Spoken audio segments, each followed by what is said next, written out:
Halo teman-teman, gimana kabarnya? Semoga kalian sehat selalu dan dimudahkan rezekinya. Kembali lagi di channel Kang Film. Kali ini saya akan membahas alur cerita film Pejuang Kemerdekaan, yaitu Komando Sambar Nyawa yang dirilis pada tahun 1985. Film ini mengisahkan tentang perjuangan yang gagah dari pejuang kemerdekaan Indonesia dalam melawan penindasan Belanda. Bagaimanakah kisah selanjutnya? Jangan skip video ini dan tonton videonya sampai selesai.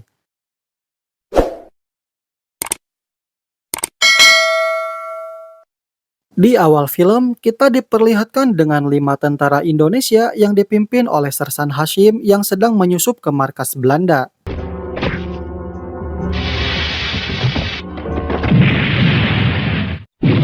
Akibat serangan itu, pasukan Belanda berdatangan melakukan serangan balasan.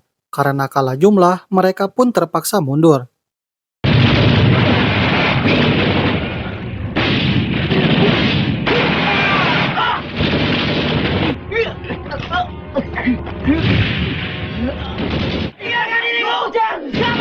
Namun sayangnya, salah satu anak buah Hasim harus gugur di medan pertempuran. Sementara Ujang juga tertangkap pasukan Belanda demi menyelamatkan rekannya yang bernama Jaim. Jaim yang merusak berhutang nyawa pada Ujang ingin kembali melawan Belanda demi menyelamatkannya. Namun hal itu dicegah oleh Sersan Hashim. Di Leguku tidak ada yang penakut, tahu? Kalaupun Ujang gugur, ia sudah mengabdikan jiwa raganya. Ujang yang tertangkap sedang diinterogasi oleh Kapten Wesling. Ia dipaksa membocorkan keberadaan markas pejuang Indonesia. Namun Ujang tidak mau menjadi pengkhianat bangsa, dia pun tak memberi jawaban. Ia malah menjulurkan lidahnya sebagai penghinaan kepada Belanda. Wesling yang sudah kehilangan kesabaran, dia memanggil anak buahnya untuk mengeksekusi Ujang. Mannen van deze desa BRK. Ya, Kapiten. Kapten Wesseling sangat marah setelah mendengar kalau pasukannya banyak yang tewas dan kehilangan peralatan perang akibat serbuan para tentara Indonesia. Wesseling berencana membalas serangan tersebut dengan menghancurkan wilayah-wilayah yang diduga menjadi markas para pejuang. Namun hal itu ditentang oleh bawahannya yang bernama Surman. Ia memberikan alasan jika serangan itu dilaksanakan maka Belanda akan menderita kerugian moral di mata dunia, karena akan dianggap sebagai pembantai yang kejam maupun penjahat perang. Akhirnya, Kapten Wesseling menerima alasan Surman, dan ia mencari cara lain untuk menghancurkan pasukan Indonesia. Merdeka. Merdeka. Di sisi lain, Sersan Hashim menghadap ke Letnan Widodo untuk melaporkan serangan kemarin. Widodo sangat mengapresiasi keberanian peleton Hashim yang berhasil memporak-porandakan markas Belanda. Ia meyakini jika serangan tersebut bisa menghancurkan mental pasukan Belanda. Namun ia juga meminta bawahannya agar tetap waspada karena kemungkinan Belanda telah merencanakan serangan balasan yang lebih kejam. Widodo lalu memperkenalkan Abimanyu dan Abdul Manaf untuk menggantikan anak buah Hashim yang telah gugur dalam serangan kemarin. Namun Hashim menjelaskan kalau yang dia butuhkan hanya perlengkapan persenjataan. Tapi Widodo menolak permintaan Hashim, dia menyuruh pasukan Hashim memakai senjata yang telah mereka rampas dari pasukan Belanda. Dan akhirnya Hashim bersedia menerima Abimanyu dan Abdul Manaf untuk menjadi anak buahnya. Lihat senjatanya. Senjatanya ternyata jauh lebih bersih dari orangnya. Paling-paling baru 1-2 kali dipakai untuk menembak. Pada suatu hari, Kapten Adi mendapat laporan bahwa desa Margasari telah dihancurkan oleh pasukan Belanda. Letnan Widodo sangat khawatir jika Belanda mendirikan markas di desa Margasari, maka pasukan Indonesia bisa terancam. Karena desa itu berada tak jauh dari markas TNI. Lalu sang kapten memerintahkan peleton Hashim untuk menyelidiki desa Margasari. Gunakan taktik seperti biasa. Serang dan lari.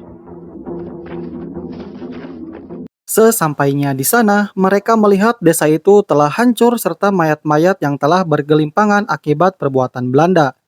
Mereka lalu menghampiri seorang warga yang mengaku jika anggota keluarganya telah dibantai oleh pasukan Belanda. Namun Abimanyu mencurigai kalau warga itu adalah mata-mata Belanda, karena komandannya pernah mengingatkan agar tidak mudah percaya dengan siapapun. Sebab di masa sulit seperti ini hanya orang-orang menjadi pengkhianat bangsa hanya demi uang dan kekuasaan. Ternyata firasat Abimanyu memang benar, pasukan Belanda telah membuat jebakan dan bersiap menyerang mereka.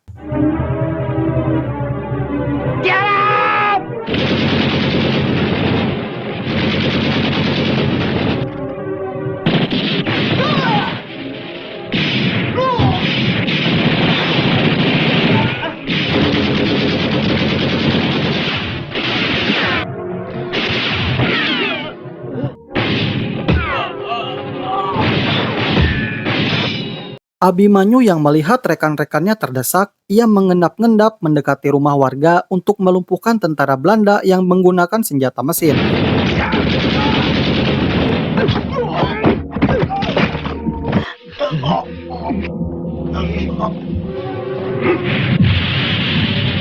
Walau hanya seorang diri, Abimanyu berhasil menghabisi 3 tentara Belanda tanpa menggunakan peluru. Hasim pun yang baru datang terkejut melihat 3 tentara Belanda sudah tewas di tangan Abimanyu. Cepat sekali, seperti kucing hutan. Namun sayangnya seorang pejuang yang bernama Darso harus gugur dalam pertempuran ini. Sesampainya di markas, mereka lalu mengubur jenazah Darso, lalu mereka mendoakan supaya amal ibadahnya diterima Tuhan Yang Maha Esa.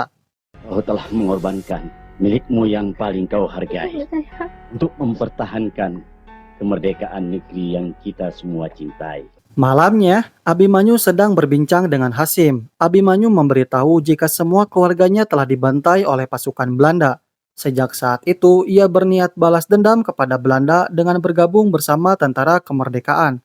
Sampai tak terasa, dia telah menjalani pertempuran puluhan kali untuk berjuang menumpas pasukan Belanda. Namun hatinya selalu bertanya-tanya, apakah dirinya selama ini telah berjuang atau hanya sekedar balas dendam. Tapi Hasim berpendapat bahwa Abimanyu telah berjuang demi negara. Ia telah memberi andil yang besar dari setiap pertempuran yang dia lakukan.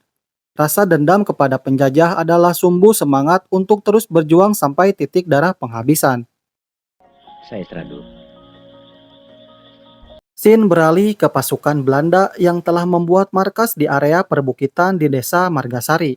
Kapten Wesling memerintahkan untuk memperketat penjagaan. Ia juga melarang para penduduk membawa bahan makanan ke beberapa wilayah yang diduga menjadi persembunyian para pejuang. Tinggalkan semua itu, persetan. Cepat. Iya, Tuhan. Esok harinya, seorang mata-mata pejuang menjelaskan denah markas Belanda. Ia memberitahu kalau Belanda telah memperketat penjagaan hampir di segala sisi, sehingga sangat mustahil markas Belanda bisa ditembus. Kapten Adil lalu menanyakan titik terlemah markas Belanda. Berapa kemiringannya? Hampir tegak lurus. Satu-satunya kemungkinan yang paling aman, kita menuruni Bukit Terjal ini. Menurut Widodo, pasukan Indonesia harus segera melakukan serangan, karena Belanda telah memblokir semua penduduk yang membawa makanan ke daerah gerilya. Dan bila dibiarkan, para pejuang akan mati kelaparan. Kau boleh pergi sekarang. Baik, Cap. Kapten Adi memerintahkan Widodo untuk mengumpulkan 4 prajurit pilihan. Dia akan membentuk pasukan khusus untuk menyerang markas Belanda. Letnan Widodo akhirnya memilih Sersan Hasim, Abimanyu, Jaim, dan Abdul Manaf. Mereka dilatih keras agar menjadi prajurit yang sangat tangguh.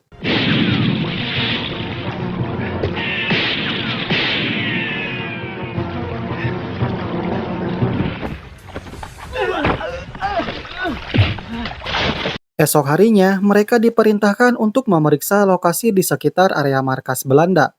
Tanpa sengaja, Abdul Manaf menekan sebuah ranjau.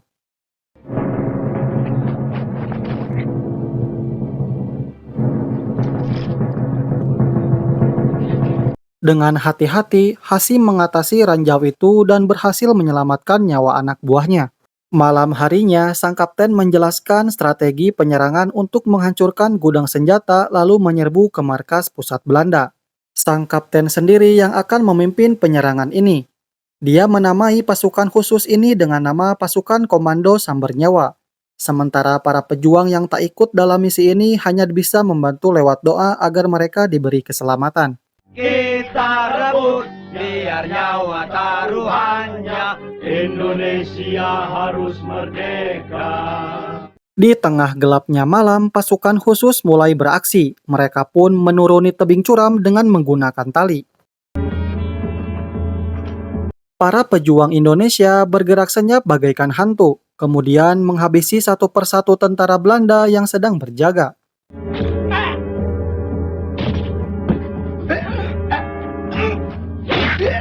Setelah mereka berhasil mengambil alih senjata mesin, serangan pun dimulai.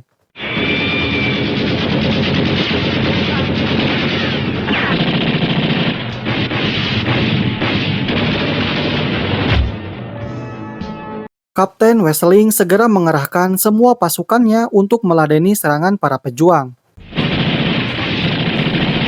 Sebagai pasukan samber nyawa, mereka pun menghabisi setiap prajurit Belanda dengan brutal.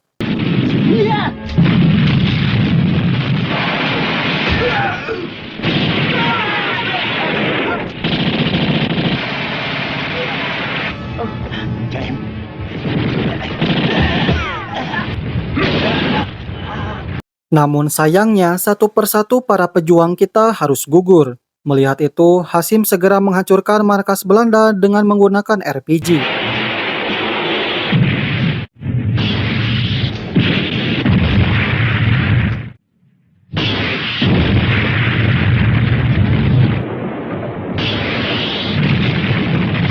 Di akhir film, kita diperlihatkan markas Belanda telah rata dengan tanah, dan semua pasukannya juga telah tewas termasuk Kapten Wesseling.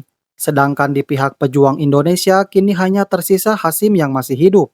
Sementara Kapten Adi, Jaim, Abdul Manaf, dan Abimanyu telah gugur di medan pertempuran, demi mempertahankan kemerdekaan Indonesia. Dan akhirnya film pun selesai. Semoga dengan film ini bisa meningkatkan rasa nasionalisme kita dan menghargai jasa para pahlawan yang telah berjuang demi kemerdekaan Indonesia. Terima kasih kepada teman-teman semua yang sudah menonton video ini sampai selesai. Jika dirasa channel ini bermanfaat, bisa tolong bantuannya untuk tekan tanda tombol like dan subscribe, dan jangan lupa juga aktifkan loncengnya.